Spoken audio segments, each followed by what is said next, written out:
One of the greatest joys of being a farmer is raising livestock.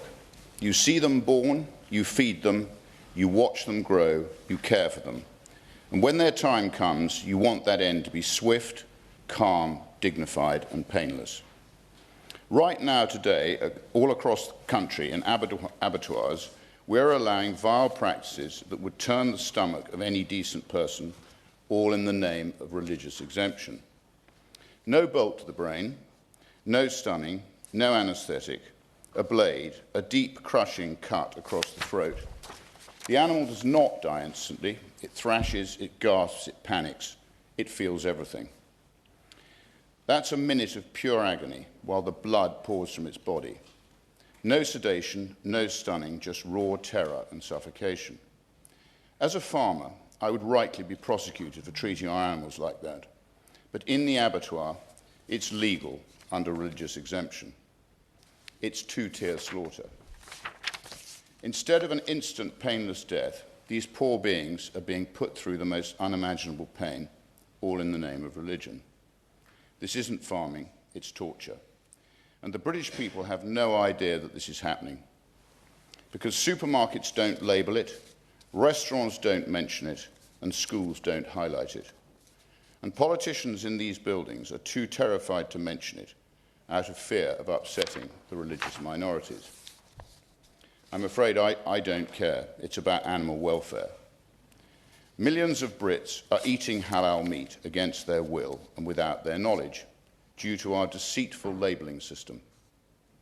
The two-tier regulatory arbitrage between our abattoirs and halal slaughterhouses means that there are economic factors fostering more widespread adoption of the cheaper option.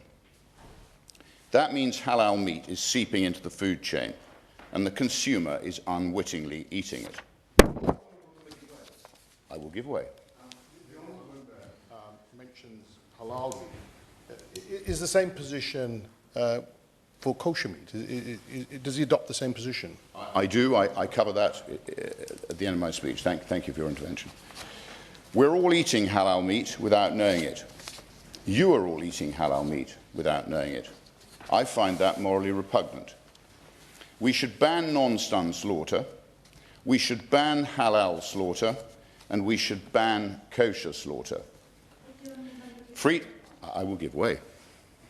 Thank the honourable member for giving way. Would he just clarify, just for my understanding, when he says, what does he propose in terms of those 88% of halal meat is actually pre-stunned? So given that, is he just after pre-stunned meat? Is that the crux of his argument? I thank the honourable member for her intervention. The issue of stunning is a complex issue, as you probably know. The halal stun is a lower voltage than the non-halal stun. And as a member over here quite rightly said, chickens are put into an electric bath before they're killed. It is the actual level of the stun that counts. So, freedom of belief does not mean freedom to cause cruel and brutal pain. When I care for animals, I have the most stringent set of rules to abide by. I'm regulated on how to house them, how I feed them, and how I transport them. There are inspections, paperwork, codes of practice, all to make sure they're treated with dignity. I'm going to finish. But a halal abattoir can brutally butcher an animal alive, and all is fine. Where is the fairness in that? Where is the humanity in that? This is not a fringe issue. In 2024, an estimated 214.6 million animals were slaughtered for halal meat. 27 million entirely non-stun, the remainder with some form of weak and ineffectual attempt to ease the animal's pain, often causing just an epileptic fit. It is state-endorsed butchery. We talk so much about being a nation of animal lovers in this place. Well, it's time to prove it. Ban non-stun slaughter, along with any fig leaf of reduced stun slaughter, which simply accentuates the suffering.